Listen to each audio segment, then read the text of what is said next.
పాపానికి ఏం చేశాడండి? శిక్ష. తండ్రి అయినటువంటి దేవుడు తన కుమారుడికి పాప శరీరముగా మలచి ఆ శరీరానికి దేవుడు శిక్ష విధించాడు. ధర్మశాస్త్రం అంతా కూడా కంటికి కన్ను, పంటికి పన్ను. తప్పు చేశాడా శిక్షించండి, తప్పు చేశాడా చంపివేయండి అని చెప్పని అలాంటి ధర్మశాస్త్రము చేయలేని దానిని యేసు ప్రభు వారు చేశారు. అయితే ధర్మశాస్త్రం అవసరం లేదనుకుంటామా?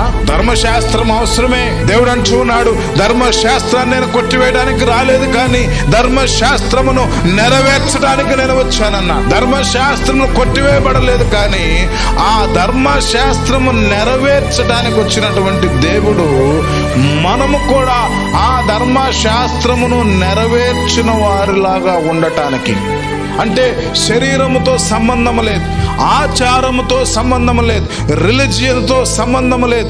దేంతో సంబంధం ఉంది అంటే ఆత్మతోనే సంబంధం ఉంది. ప్రియులారా, యేసు ప్రభువు ధర్మశాస్త్రము కూడా మనము నెరవేర్చట కొరకు ఆయన ఏం చేస్తున్నాడంట? తండ్రి అయినటువంటి దేవుడు కుమారుణ్ణి పాప శరీరాకారముతో పంపించాడు. ఆ శరీరాకారముతో వచ్చినటువంటి దేవుడైనటువంటి యేసు ప్రభు వారు పాపమునకు, ఆ శరీరమునకు శిక్ష విధించెను.